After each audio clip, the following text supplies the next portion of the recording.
Hello everybody, konnichiwa, yokoso. Welcome to another video. Today is in my office space and we are going to break down living expenses in Japan from a lot of different websites, stats, data, conversion rates, all that fun, annoying crap. You love that stuff? This is the video for you. Every day I'm uploading Japan content. Thank you so much to everybody. Shout out to all my subscribers and everyone who likes and interacts with the videos and my friends who donate. You guys are amazing. I don't know how to thank you, honestly. So I'm just going to get right into the video and go into the breakdown of things. But, I just want to thank the community right off the bat because you guys are amazing. We're so close to, reaching our goals, like 10% of the way to actually like earning an income making these videos. So, I'm really looking forward to, continuing with these videos, just see what happens every day. So every day, if you follow along, you're going to get a video about something in Japan, whether it's I'm going to the store and you're going to see what I'm buying and I'm testing some foods, or it's a bath video, or it's a, expense breakdown. I will, every day put something out, Japan related, reacting to other influencers, that sort of jazz. But yeah, today I'm making this video because I've seen a lot of kind of videos online where people just, especially new foreigners, just come to Japan, like myself. They maybe have some expenses and stuff like that, but they kind of just give their personal breakdown of things. They don't really get into like, what options there are, what different prefectures you live in. There's a lot of things you have to consider. So even in this video, I'm not an expert either. I'm just a guy who did like today, maybe like a few hours of research just for this video, because I think it's going to be more meaningful than me just talking out of my rear end about, I came here and I spent this much on this. It's like, you're your own person. You're going to go out to your restaurants and stuff like that. If you want to deduct some of these costs, then go ahead for it. Even some of these I'm looking at, like I don't know if they're exactly the same for like these healthcare costs, because I was told it's about maybe 3,000 yen a month for healthcare costs, but it really depends on where you live and stuff like this. But this is an average breakdown. Okay, averages are built on kind of taking the highs and lows, so take that into consideration. The lows can be 50% or more less than what you're seeing on the screen. But I'll show you some of the different websites just here. So there's like this loan calculator I have here. If you're thinking about renting versus housing, we'll get into that a little bit. We'll go into some different real estate sites here. Like this one's just realestate.co Japan. This one's Gaijin Pod, and it kind of shows some stuff. This is kind of just a website when, where's the cheapest place to live. What kind of average breakdowns they do, and it's dependent on a lot of things. This is just Hokkaido in general, some cheapest to highest rates, what you can look at for monthly costs, all these things. People talk about key deposits and stuff, but if you actually do a lot of research and stuff, you can kind of eliminate some of those factors, because not every place is going to offer that and stuff like that. For instance, you can also look here at leoplace21.com. They also have some things. You can see there's no brokerage fee, no deposit, no key money. So it really depends on the sites you go to, how much research you put into things. Even if you look up things, just like go to like DeepL, translate some things, or ask someone to kind of translate things for you and search. But you got to take those costs into account if you're using an agent and stuff like that. This is kind of where I got the data for today that we're going to use. It's 2021 survey data from the Statistics Bureau of Ministry of Internal Affairs and Communications, and I kind of accounted for the inflation by just doing the inflation rate up here. So you just kind of take the consumer price index of both years, you subtract the newest year from the other year, the later year, and then you just divide that by kind of your year that you were looking at before, times it by 100, and this is the rate we have. So you can see all the numbers that I crunch and how I do it. If you think I did it wrong, please tell me. This is just a few hours of work from someone who did some research. So, if this is your job or something, you're probably more correct than me. I don't have a degree or anything, at least in this field. I did go to school for resource management, so I kind of like crunching numbers and researching all these things and kind of getting the best price possible. But anyways, I'll stop talking about myself. Here you can see the inflation rate, how it's calculated. I'll get rid of that. This is kind of like the consumer price index I was looking up, CPI. And then we just have a calculator here for kind of, if you want to look at like how much do you want to, like if you buy a house and you go for the mortgage option, how much are you going to be paying each year? I'm going to get into that a bit. And then also fees to consider. This is just me Googling and like just taking a lot of fees into consideration. There can be more or less, all those things. It really depends where you live, if you use agents, all those things. So you can kind of lower or heighten it. And then this is kind of where I got the Vancouver data from. Checked out a few different websites, but I wanted to get some prices that were more kind of had the same points that the 2021 Japan stats were showing. So just an initial breakdown, I'm just going to say right off the bat, where I was living before, Vancouver, Canada, I would be paying probably about nearly 500,000 yen in total for monthly expenses. And you can see them here. So that's housing, utilities, phone and internet, transportation, groceries, dining out, entertainment, health and fitness, coffee, and other expenses. And maybe you lived in Vancouver, Canada too, and you can see right here, you're like, that's pretty low for groceries, and it might be right, but we're just comparing like a single person, okay? So if you have another person, maybe double this number or whatnot, obviously it's not really accurate to double it because like your housing, it's not really going to be twice as much for just two people or something like that, right? So take it with a grain of salt. This is just my calculations, just a quick one, just for a quick person who wants to see kind of the average differences.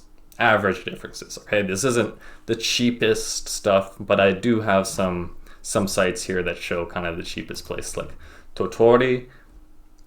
You can see this is when I researched kind of the cheapest place to live in Japan just because of the population and things like that. But you also have to consider work.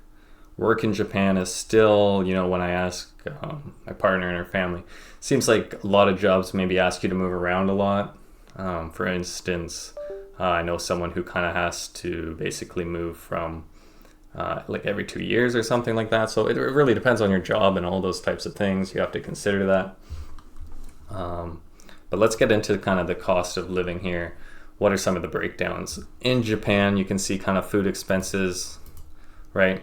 Less than about 40,000 yen a month. So that's around like $300, which is, I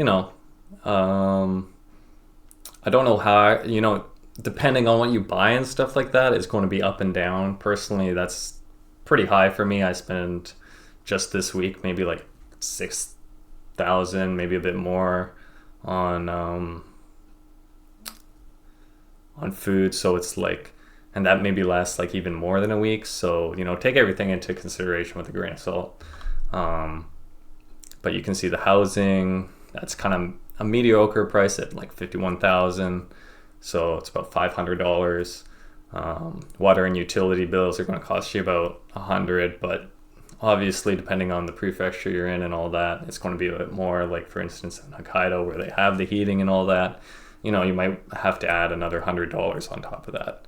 Also the furniture in the house and stuff, so that's like another, who knows how much you have to spend on that. Personally, I've spent a bit more than that, even just coming here and moving in, getting the desk, the table, monitor, all that stuff set up. It was quite expensive, but I did want to get a good monitor and things like that. So take these things with your own considerations involved. if you're someone who can cheap out on things, then that's great. You can lower these costs significantly. Sorry if you can hear that beeping too. I gotta update my system or something like that. But you can see healthcare costs. This also might be lower for you because you could just get like maybe a plan with your credit card company or something like that. If you want to cover your insurance, you could just not do insurance. There is like 3-4% of people in Japan, I think, who are foreigners, according to some blog. I don't have it, so you can call BS if you want, but it's like 3 to 4% of foreigners don't have insurance. You can see clothing, transportation, culture. So all these things pretty much add up to 180,000 yen. And if we use the Wize converter, which in my opinion, which you can judge for yourself. This is the rate they give, which is like 0.009 1 Canadian dollars is equal to like 1 yen, right? So if we convert this number and we account for the inflation, which is like literally like $1, you can see changing here. Like, look at this, food expenses, 37,378 compared to in 2025, that's going to be 37,394, right? So it's like that only changed by a little bit, but other things are a bit more or less. So there's like 20-cent differences and stuff like that, but take everything into account. If we look at some of the fees you have to consider when renting, that's another big thing you want to look at.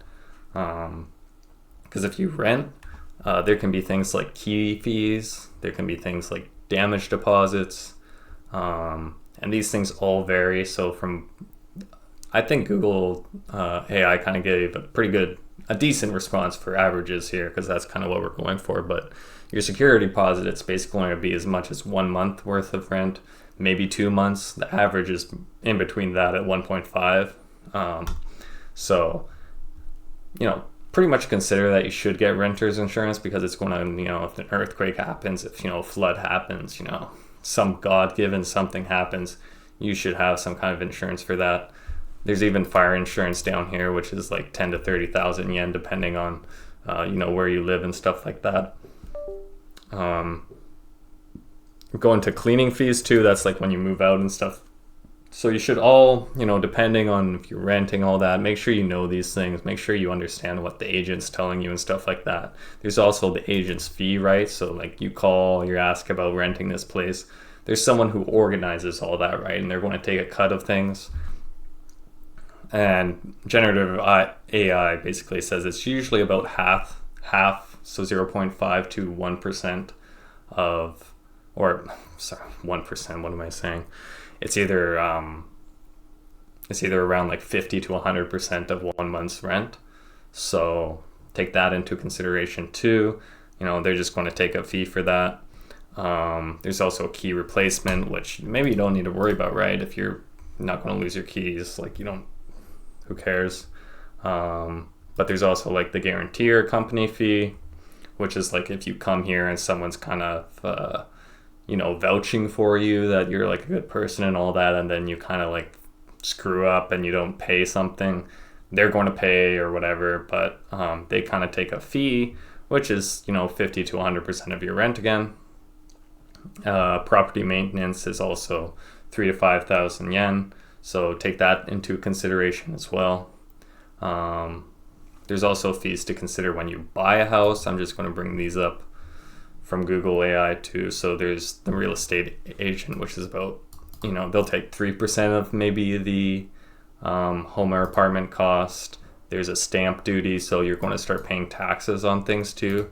Property registration, property taxes, a judicial person who kind of like checks out things. You got to basically pay all these court fees, city fees.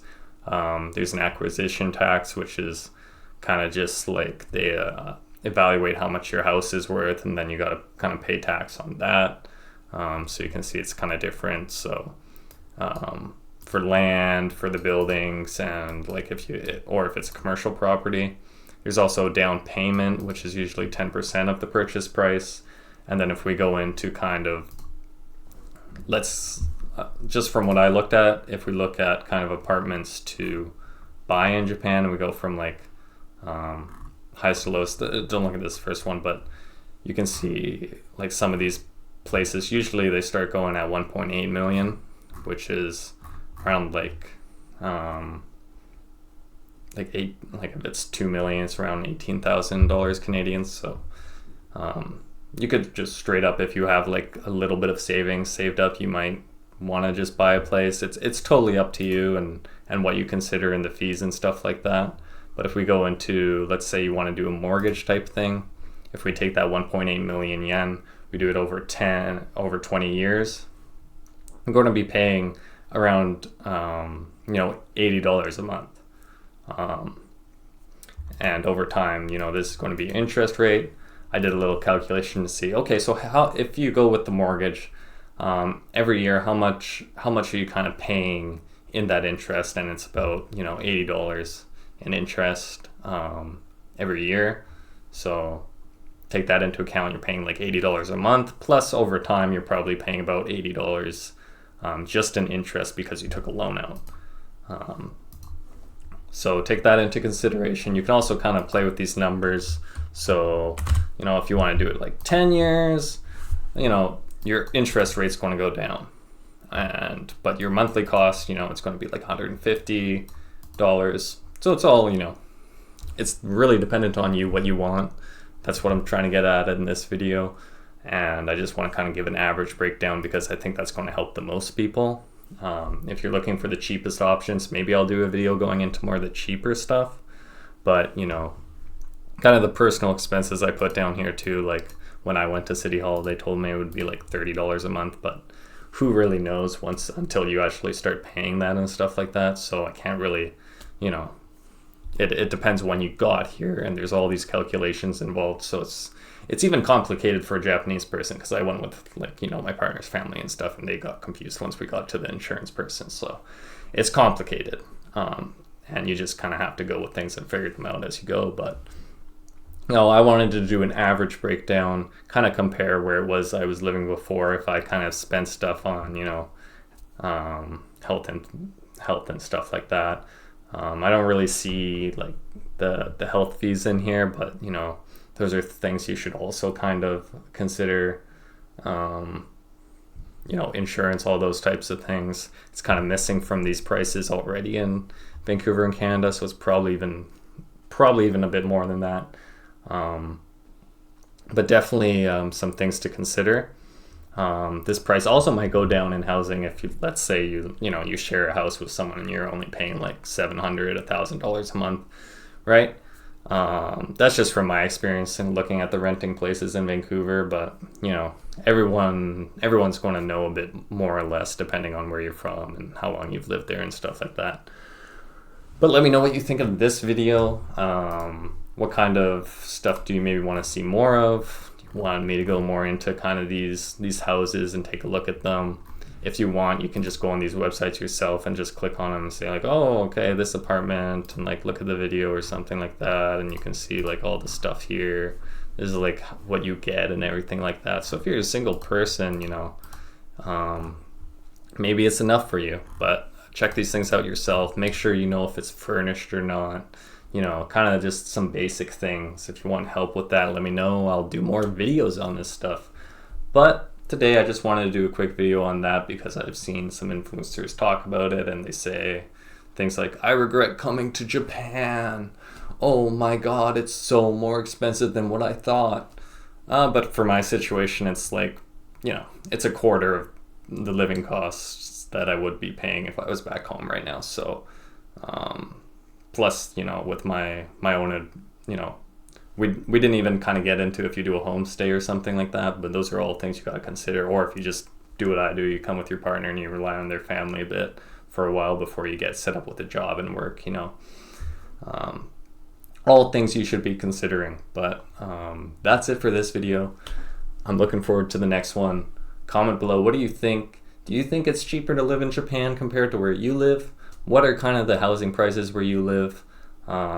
What's it like to pay for groceries, health insurance, all those types of things? If you live by yourself right now, what are your expenses like? Maybe share with the community and we just see kind of where everyone's from and how much it costs to live in different worlds. But yeah, thank you guys so much. I'm having so much fun making these videos every day while I, continue to look for work and stuff like that. But you guys make me very hopeful that maybe I can do this and put more time and effort into it. So thank you so much. Have a great rest of your day and stay awesome.